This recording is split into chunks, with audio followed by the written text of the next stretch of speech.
Hello everybody, welcome back to From Art to Model.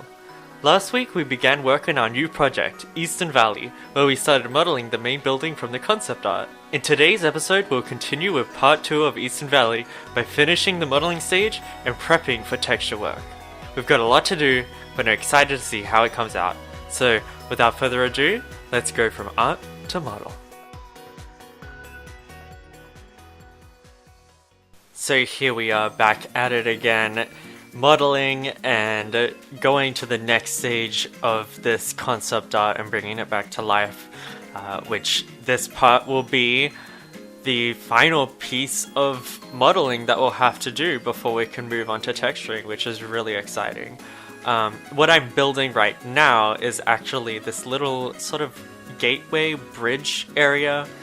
And it's going to be surrounded by a fence, and you can see this on the concept art. It kind of has like the main building in the background with the 4 like triangular pillars, and then in the foreground, before the fairway and the green and all that, there's this gateway with a large bridge, and it's surrounded by these really interesting styled fences, and I really like them because one side of the fence on the left is actually completely just like a normal fence and it goes straight down to the floor.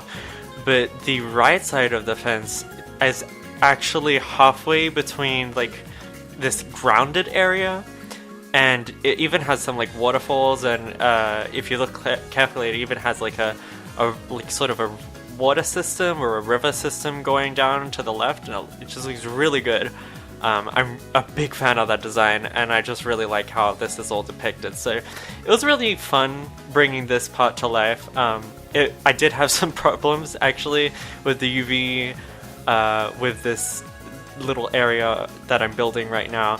The roofs, for whatever reason, they had an issue where I had to like convert it from an edible poly to something different, and I think that kind of broke the normals, which in fact, you know, ended up causing it to break the UVs. So I had to go back after this recording and actually fix that myself manually. And you'll see in the final piece in the next episode, you'll actually see that the roofs here get changed. Because the UVs broke, I actually had to change it from individual tiles to like a flat sort of piece that's just textured. But it's only for this specific building. The houses in the back with the normal like modeled roofs and roof tiles, they're completely fine, and they're like that no matter what, so not too much of a big issue really. Here I'm just planning out the fairway area. As you can see, I'm just like doing a spline, modeling it with a spline so then I can get like the more organic shape. And then I was going to do initially just like a method where I could just use the scaling, but I ended up just using the face and then using an inset. It's much easier, and I think it's cleaner as well. So I just did that. I tested some smoothing options that they didn't work so well. And I believe this part is the bridge. So if you look at the concept art, you can actually see a bridge coming from the little entryway. So I modeled that, and that goes to the fairway, and there's a bridge there because there's actually water running underneath it and kind of all across that whole area. I'm not too sure if we'll put that in the final scene, but you'll kind of see how I'm going to construct this as a scene, and it will be in Unreal Engine 4, which is something that I've never really used for Pangyas projects before.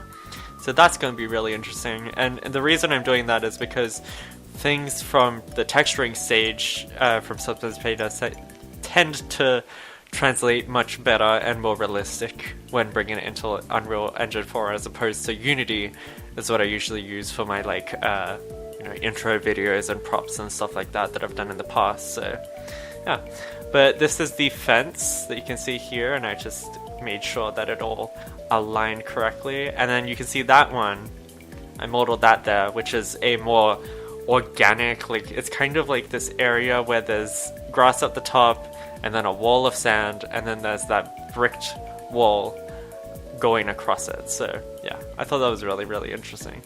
And then here I'm just modeling the like kind of roof bit that extends across the whole thing.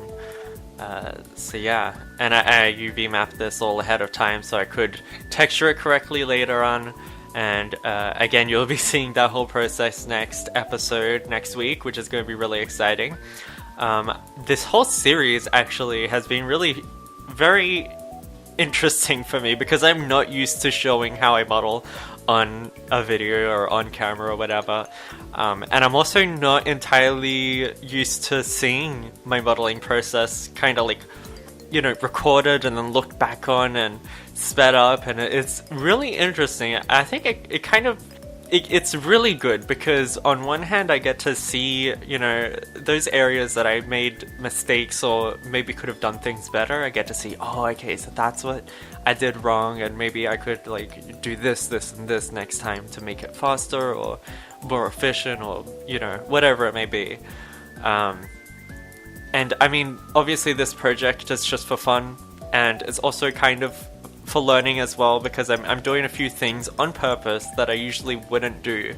Like I usually wouldn't do high poly models like this. It would usually be things that run in games that is, you know, meant for real time. And technically this could run in real time. There's no reason it couldn't, but usually you wouldn't necessarily want to model, you know, every single roof tile, for example. But some games do that, and it depends, you know, what your project is for, but I usually wouldn't do that. And here we can quickly got to the end, we can actually see this is, you know, the final model before I will bring it into Substance Painter in the next episode and texture it, and then I'll be bringing it into Unreal Engine 4 and constructing it as a scene, kind of to give it like some background and stuff like that.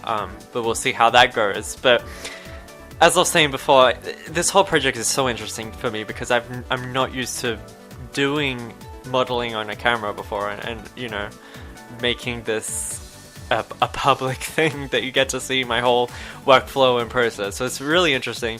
I'm glad you guys are really liking this. I've seen some very positive comments. People across the globe, you know, from different countries. I had someone from Japan saying that they like this. So thank you so much for your support.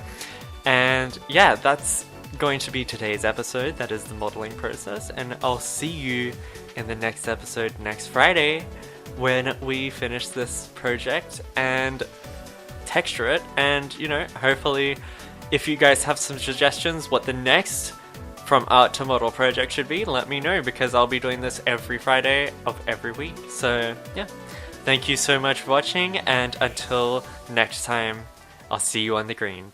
If you enjoyed this video, be sure to hit that thumbs up button and subscribe for more content. And don't forget to support us on Patreon below. A big shout out to Sub Baby, which is this month's Patreon supporter. Thank you so much, and I appreciate your support. Thank you so much for watching, and I'll see you on the greens.